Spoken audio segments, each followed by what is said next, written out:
Top executives were arrested this morning. The U.S. Justice Department accuses them of corruption involving tens of millions of dollars. This really is the World Cup of fraud. Yes, I asked for a review. Fun fact, this channel was nearly a sports channel. And I really love the World Cup. I think it's the one time in this modern age where we live in things where, in an age where we live in an age where everything is so fragmented. There's different pockets for everyone. Everyone has their own niche. So the World Cup is one of the few things that genuinely bring us together. But is it rigged? You're asking me about the whole soccer thing?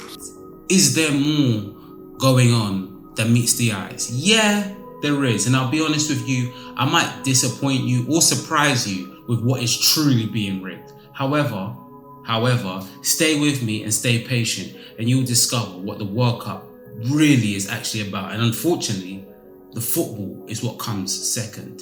Follow the money and you'll see the answer.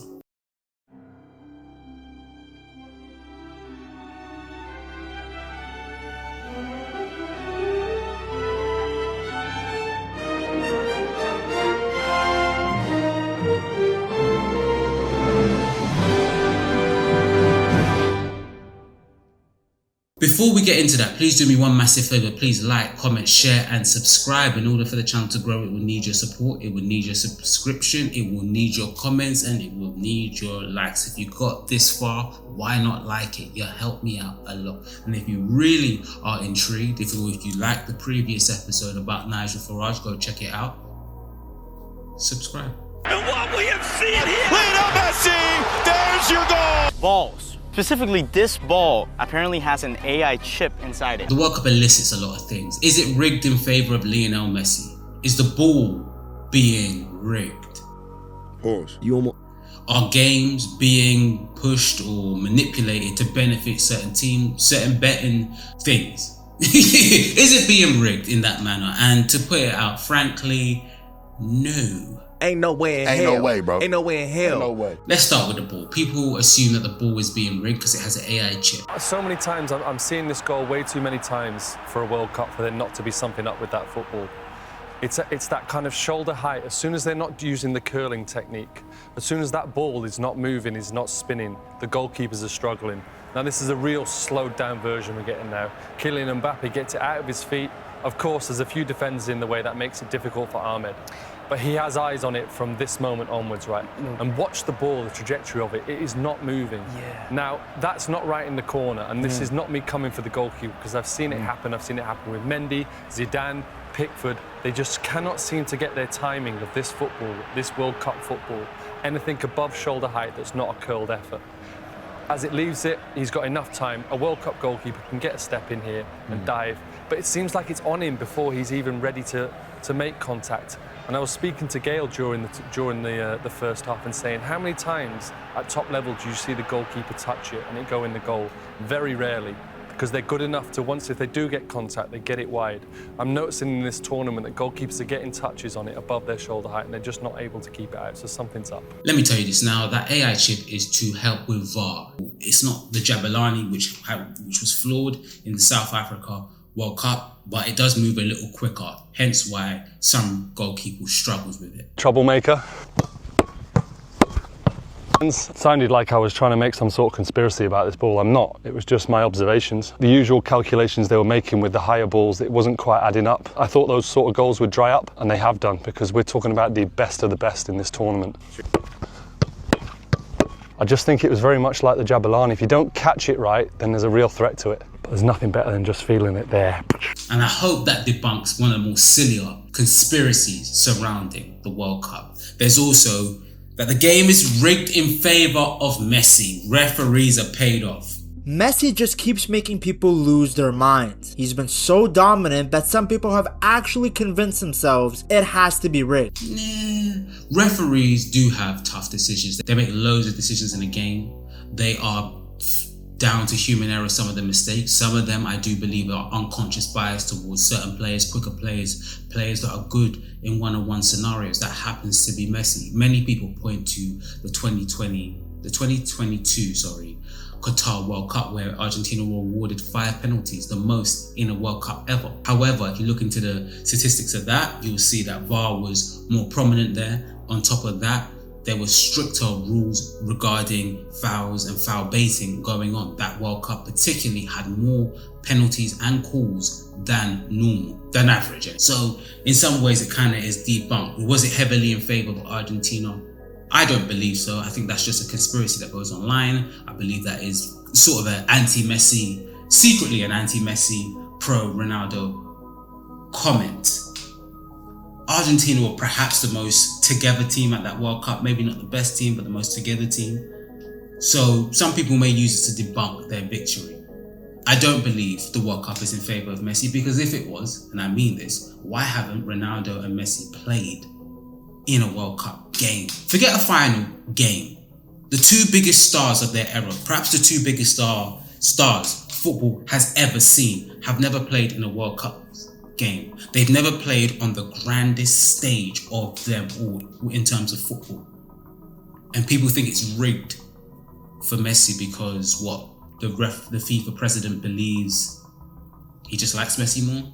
Let's get over it. Let's get over ourselves. It's just not true. There are some players that have received unconscious bias, favorable treatment, but that doesn't necessarily equal rigging. None of it's true. None of it's true. None of it's true. It's BS. They made it up. Of course, you have the issue with what happened with the USA player, Trump speaking to Infantino, the FIFA president, and essentially getting his his red card rescinded, suspended for a year. But I've never seen anything like it. So I saw the play, and I'm a person that loves sports and was a good athlete, and I understand sports really well. And that wasn't a foul. That wasn't even an infraction. That was two guys running full speed that happened to crash into each other. You can't take your foot and properly place it on somebody else's foot. And this referee, who is a little bit suspect, if you check his past, but how do you penalize him for a game that hasn't been played yet? It's very unfair. You can't do that. So, yes, I asked for a review. It was bad taste. I believe this stuff does happen in football, perhaps more often than we believe. We've seen in the club game with Manchester City having almost 100 sanctions on their name, having that paused and elongated for a long time, what some of the teams did to create the Super League. We've seen what's happened in Italy throughout the years with match fixing. We are aware corruption happens in the game. We are aware that bigger teams, bigger nations get, like I said, favorable treatment. Does that deliberately equal rigging? I don't think so. And if it was, why didn't USA win that game against Belgium? They were handily beaten. They were dismissed, thrown out. Some people make conspiracy and say that was to appease the audience. But why would you, if you cared about the audience, why would you do that in the first place? Let's make it make sense. I don't believe this is where the real corruption is. I believe a lot of this is just noise. A second place where corruption, sorry, if there's any background noise, forgive me. I'm not in a soundproof room. I'm not in my normal room. There's still work being done. The second place that is inevitable when it comes to the World Cup is the politics. People discuss the politics all the time. It's been trending online. No, they don't play that. I don't want to bring that kind of political topic onto the show. Whenever you tell somebody that Argentina is racist, they say, oh, don't bring politics into football. This is not simply politics. That country hates you. All the brown or black people who celebrated Argentina's win today, go try and do that in Argentina. What do you think will happen to you? Do you not feel a bit of shame that you're supporting a country that hates you? And it's not like the players are innocent. After they won Copa America, all the players got in their bus and they sung a racist song about the French national team. It's impossible to remove politics from football. People say it's inherent. People say it's by part and parcel when it comes to the World Cup stage, the Olympic stage, any sort of global theatre sports stage typically has politics involved. It's inevitable. Every country carries the weight of the history that it has, whether that's military regimes, authoritarian regimes, sports washing, racist colonial past, refuge for Nazis. Argentina is the most racist country in Latin America. And I don't say that lightly. It's the sentiment shared by almost every other country in the region, and this World Cup is putting it on full display. Walk through the crowds right now and you'll hear it. America Latina menos Argentina. Latin America minus Argentina. America Latina menos Argentina. America Latina menos Argentina. Menos Argentina. America Latina menos Argentina. It's inevitable. Argentina have received the brunt of that criticism. However, people have been calling in the contradictions for that, whether that be England, Portugal, Spain. And the question is, because people put it out there a lot, as a black person, how can you support Argentina? British people in general cannot stand Argentina. It's got something to do with the Falkland Wars, let's be real. And Argentinian defenders being, you're a piece of shit. Aggressive. But take immigration policy aside, take racism aside, and work with me here for a sec. Where do we genuinely draw the line in terms of watching sports and removing politics? Someone made an argument online that I think was quite touching, that sports, enjoyment of the sport, regardless of the politics, is true defiance itself. I think it's food for thought, and I think it's something interesting. And I ask you, the audience, where do you draw the line? Is it that Messi is just your favorite player, and for that reason you will support Argentina? Is it genuinely its uncomfortable relationship with racism, kicking out its native Africans at the time? Well, not native Africans. Here's a clip that explains it better than me. Europeans arrived, they looked to enslave the indigenous population but ended up wiping them out through epidemics and infectious diseases, and instead had to import slaves from sub-Saharan Africa. But there is accurate regional statistics. In some provinces, particularly agricultural ones, the slave population was as high as 64%, and even in Buenos Aires, at least 40% of the capital city's population were slaves in 1810. It seems reasonable to assume that at one time, Argentina's slave population was around a third of the nation's overall demographic, thus making Argentina 1/3 black. Between 1864 and 1870, a triple alliance made up of Argentina, Uruguay and Brazil waged a war on Paraguay that would become the bloodiest interstate conflict in the history of Latin America, although the exact number of casualties is unknown. The majority of Argentine and Brazilian troops were previously enslaved Afro-Brazilians and Afro-Argentines who also dominated the front lines, which was virtually a death sentence in such a bloody conflict. Enormous numbers of Afro-Argentines died during the war, with some having suggested that Argentina's black population were deliberately recruited and put in the most high-risk situations in the first stage of a covert genocide upon the population. The second Great Plague among black people in Argentina came as a consequence of the repeated yellow fever outbreaks in Buenos Aires, and particularly the epidemic of 1871. At the height of the 1871 epidemic, Buenos Aires went from recording an average of fewer than 20 daily deaths to seeing more than 500 deaths in a single day. In total, the epidemic killed 8% of the city's population, meanwhile a third of all residents moved in order to escape the scourge. As is always the case, those most severely affected, and consequently killed during the epidemic, were those without the financial means to escape the disease's epicenters, and those who were unable to afford health and medical care.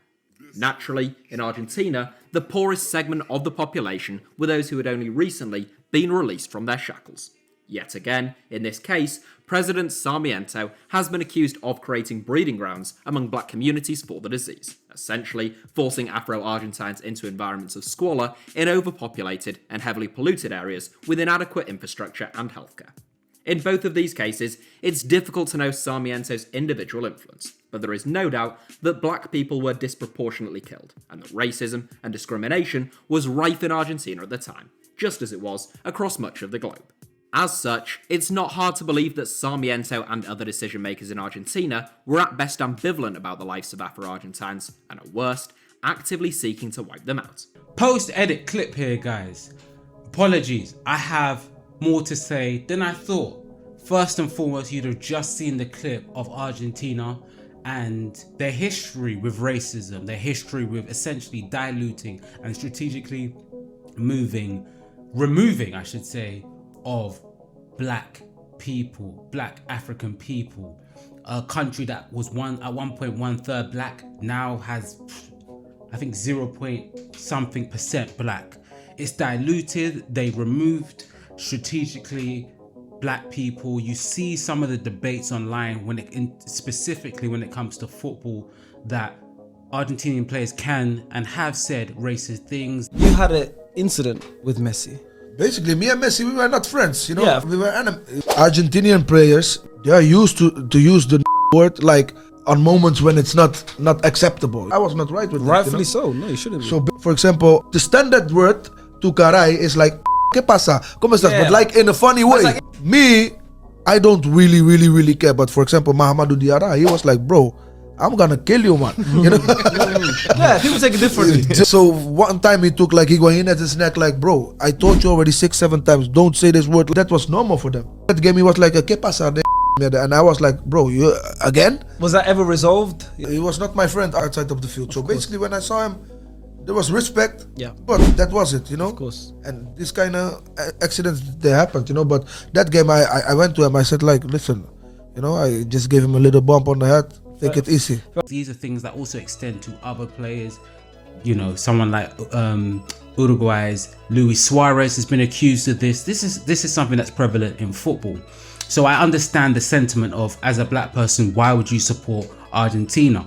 People have called out the contradictions in that, but it's not just the contradictions in that in terms of who you may support, whether that be Portugal with their colonial history, literally being the starters of slavery, the Iberians, whether that be England and their imperialistic history.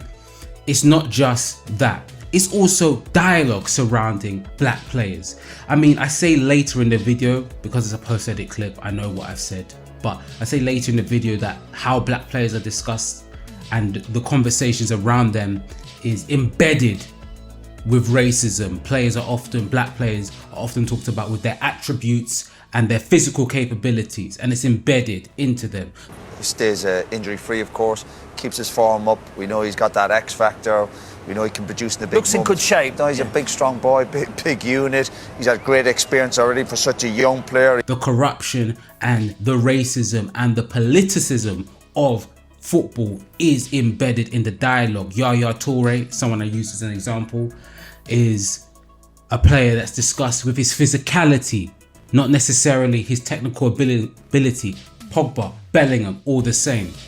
Bellingham, how he's been criticized, how he's been almost destroyed. You'd have seen that from the clip with Shannon Sharp, Chad Ochocinco, and I believe Joe Johnson. Mr. Bellingham, Jude Bellingham.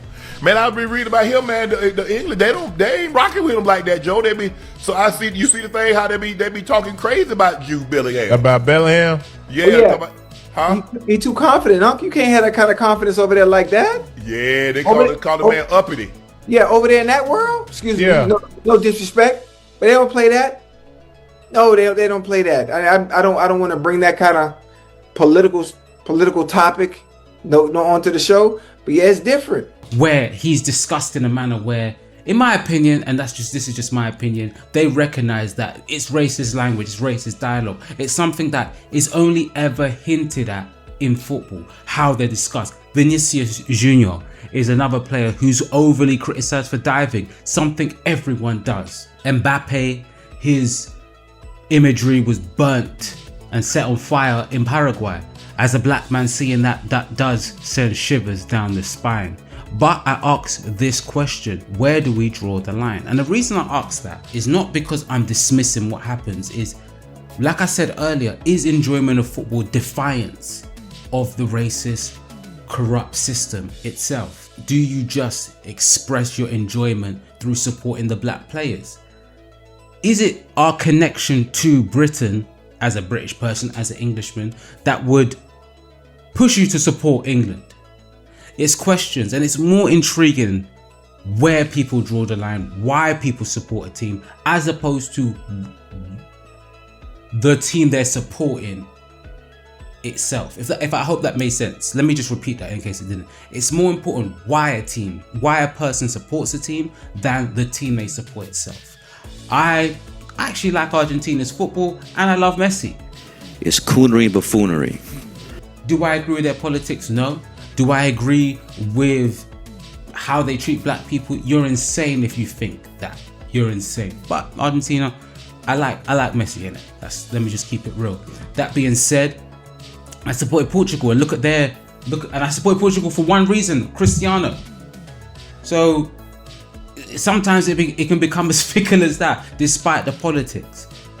Even Argentina themselves, they're going through a crisis. They're going through economic superinflation. They're going through a change in their system where their economic system, their social political system, that is, in some ways, their football is their only answer to, their only refuge, their only source of enjoyment to their social political struggles that they're going through. So I look at that and I think to myself, in some ways, Argentina's success is clear defiance against a repressive system. Hard to have sympathy with a nation that housed and was refuge for Nazis and was extremely racist and diluted and systematically destroyed black people. It's hard to have sympathy, but in some ways I do, strangely. And I don't mean that in a contradictory light. But the reason I bring all of that to say is where you draw the line is important. And strangely, when it comes to football, I don't want to do the shut up and just dribble or shut up and just watch.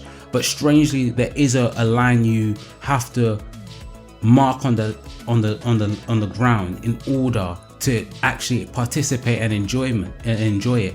And that, where you put that line, says a lot. But we're not going to act like any country is without its history and its problems. This World Cup taught us 3 things: racism, colonialism, and power. Here's what we learned. First up, racism is still the #1 abuse category at football's biggest event. FIFA just scanned 6 million posts for this World Cup. 89,000 were abusive, and racism was the biggest category, 13 times worse than the last World Cup. How are you feeling about England playing Senegal or DR Congo next round? We've colonized them once. We'll colonize them twice. It's an interesting debate, and it's always fun when it comes to the World Cup, but it only ever turns up in one place, and that's during the World Cup. We don't question these regimes after the World Cup, and that to me is when it becomes a sort of virtue signaling, a sort of way to perhaps gain engagement, perhaps it's social media narratives, perhaps it's just dislike of certain players. Wink, wink, maybe Messi. And this takes me to the place where this episode really truly begins. And the real rigging is the stage itself. Like I said, if you follow the money carefully, you'll fully see where the World Cup is rigged. And that is the host. Ladies and gentlemen, will be organized in Russia. 22 FIFA World Cup is Qatar. The decision is still one of the worst decisions made by a sporting organisation. It was a catastrophe for FIFA. They've had their whole legacies called into question. The announcement set off a cascade of events that rocked the world of football and nearly broke FIFA. A rampant and deep-rooted corruption. Widespread corruption in the racketeering and money laundering. If we start with where the World Cup began, in 1930, Uruguay became the host nation because... Where's my money? Where's my money? It offered to pay for everything. Now, in today's day and age, that makes sense. You're making it easier for everyone. But before, it was supposed to be, that vote initially was supposed to be a cultural debate, a place that was most suitable. Yes, paying for everything in lines with that. But look what it's ballooned into. In 2006, there was also complaints that Germany were bribing members of the executive committee that vote on where the host nation should be for the World Cup. South Africa, the same. Then you have Russia. Then you have some of what happened in Brazil in terms of human rights abuses. Russia using the World Cup as sportswashing, a way to legitimize Vladimir Putin's reign. Again, image management, soft power maneuvering. An alternative version of events, as it were. This is nothing new. Sport is powerful, and it can be used for nefarious ends. If you're looking at how governments have used sport, I would say that sport has always been used. I mean, you could go further back, you go back into Roman times to look at how sport's been used to, to serve a political purpose. Qatar, perhaps the biggest blot on the World Cup stage, a country that is tiny, that doesn't really have football heritage. Many complain about Russia, but Russia does have football heritage and had the infrastructure to match. Qatar had the finances to come up to speed, but it never really belonged on that stage. But despite that, it had a great World Cup. I'm not going to deny that. But we look at a system of voting that is inherently designed to elicit bribing. Things have been done to change that. Again, however, when you look at what's going on in the USA with what Trump did with the player being suspended, you wonder if this is a way of legitimizing governments. It's a way in which governments sportswash their countries. Saudi Arabia has been doing the same and doing the same. I ask you, why is Saudi Arabia hosting the World Cup? You may say, you know what, they've done a lot to pour into their infrastructure. I understand that. But then you look at Qatar, you look at Saudi Arabia, and again, it's just follow the money. The bribe claims have been there and have been rife. Sepp Blatter used to be the FIFA president and had to leave in disgrace because of some of the World Cup hosting situations. Now we go to Qatar, where last week a Guardian report revealed that dozens of Nepalese migrant laborers have died in Qatar in recent weeks as they endure abuses to build stadiums for the 2022 World Cup in Qatar. Now, the Guardian's investigation, as you can see here, this is some of the footage in it, found evidence that suggested that thousands of Nepalese face daily exploitation and abuses that amount to modern-day slavery, as defined by the International Labour Organization. The report chronicled the story of how one of the richest nations, essentially in the world, is exploiting one of the poorest to get ready for the world's most popular sporting tournament. Qatar had human rights abuses. I doubt Saudi Arabia won't have those claims as well. Perhaps throughout many of the host nations, human rights abuses have come into question. Argentina, by the way, is a country that hosted the World Cup once, and they won that World Cup 1978, and that was used to legitimize and protect an authoritarian government. Wrote in the Financial Times in 2008, the more one knows about the 1978 World Cup in Argentina, the more obvious it becomes. The tournament should never have been played. As is all too topical at the moment, the reason for this controversy was politics and human rights violations of the ugliest kind. To them, the World Cup was a potent political tool. Winner also wrote, in the words of Argentine journalist Ezequiel Fernandez Morris, the 1978 World Cup was the most obvious political manipulation suffered by sport since the Olympic Games of 1936 in Nazi Germany. Simply put, the men who organised mass murder also organised the World Cup. In the end, Argentina's regime got what they wanted, and their side lifted the trophy. Holland suffered a second successive defeat in the World Cup finals, though this time they had to cope without Johan Cruyff, who had chosen not to attend. He ended years of speculation about his absence in 2008 when he revealed that he'd been shaken by a kidnapping attempt on his family.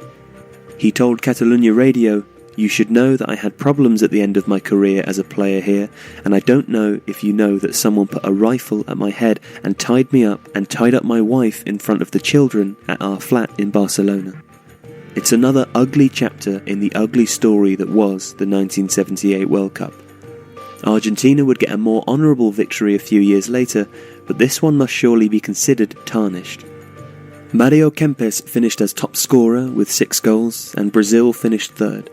But it's hard to get too enthused about any of that. After all, the more one knows about the 1978 World Cup in Argentina, the more it becomes obvious that this was a World Cup that should never have been played. And I bring that up to say that it's funny in the malaise of what Argentina stand for, what Argentina do, that story often gets mixed and removed. And I say that to say that it might seem like I've gone slightly off a point here, but I say that to say that the World Cup and the stage itself was rigged before anything happened. Racism and microaggressions. Let me not say racism, but microaggressions are embedded into the language and how we discuss some of these players. Often what is missed out in the World Cup and the discussions around the World Cup say far more than people realize. Who you support doesn't say as much about you as why you support them does. And I find every 4 years, when the World Cup comes into play, the same questions come in. Human rights abuses, legitimizing wrong governments, dictators using football to protect themselves. Dare I say the same with Trump? They say they've changed the system, but you really look at what's going on in the World Cup going forward in terms of Saudi Arabia. And I wonder what has really changed. Has anything really changed? Is the price of bribing just a little bit higher? And I find it funny, in the mix of that, are 22 players still trying to win a game. And that is what compels us and brings us together as one nation, one country, one people, discussing one thing that rarely ever happens now. Things have become so fragmented that this sport that is rigged before it even starts, that money has been washed in. Ad breaks have taken over the global discourse. Is it about money? Is it not about money?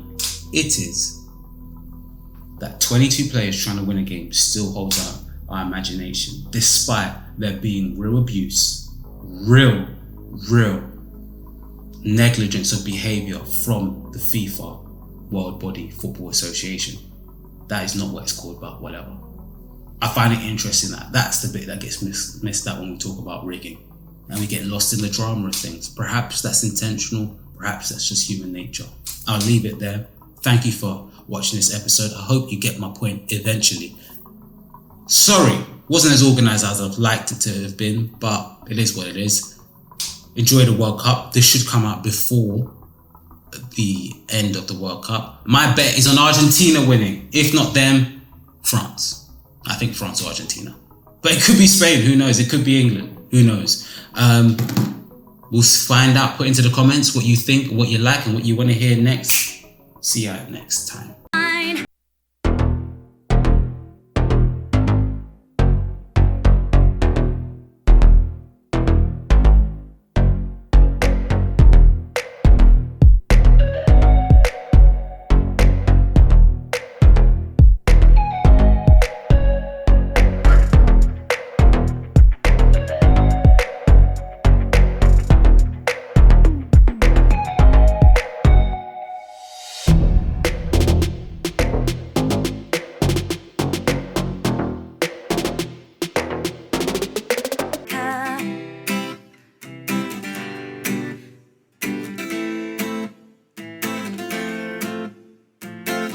Listen to your God, this is our motto. Your time to shine, don't wait in line.